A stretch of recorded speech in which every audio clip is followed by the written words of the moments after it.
Let me ask you this real quick, kind of changing the subject a little bit. This is really fun, by the way. Thank you. This is good stuff. So let's say someone is, for sure. Someone's like a little new to Messenger. They maybe don't have a welcome flow, or they don't have they don't have much set up.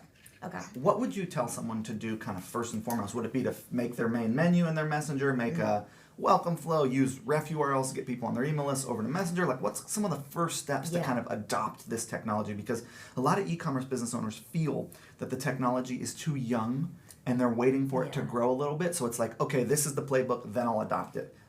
We feel differently, like, hey, you should use this now. So what are some things that, like, people can do? Yeah, absolutely. So I'd say two parts of it would be like experience, obviously, which I'll go into in a second, and then community obviously is really big too, just because there's not like hundreds of videos and content available just yet, and so finding communities of people that are doing this well, especially for e-commerce. Hashtag schoolbots, bot fam. But yeah, that's really important, because then you can actually get support. You need to see what people are doing. But anyways, in terms of like going into ManyChat for the first time, for example, first, obviously, you want to have a Facebook page you do it with, and some people are like, should I build this on a demo page and then move it to my actual page? No. What I would suggest is actually build your chatbot on your Facebook page that you want to use it for, and then you can actually disable certain parts, like you were saying, the welcome message, default reply, a couple other things to not go too deep into the bot jargon, but you can essentially disable everything inside of your chatbot in ManyChat while working on it. So that's a great way to start testing and kind of see what you would actually want those messages to look like. And then what we usually do is,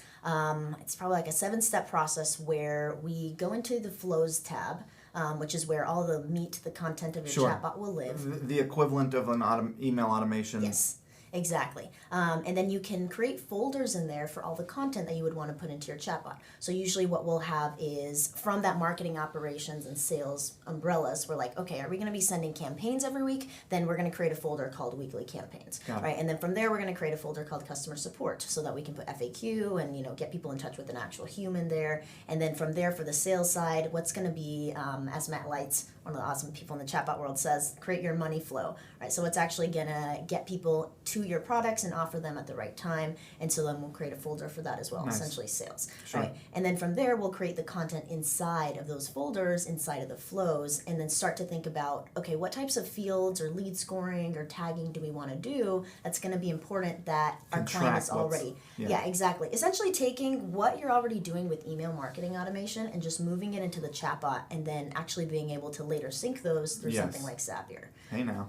Yeah, I mean, it's good. This was, I feel, a really good overview of like, to just get a sense of like, hey, you should be doing this. This communication medium is on the rise. Everyone is messaging, especially our generation. Yes. Or I'm one generation above you, I think. But like, fair enough. We're all messaging. Everyone's messaging, right? Okay. NATASHA, Takahashi, thank you so much for coming on the show. It was great. Thank you so much for having me.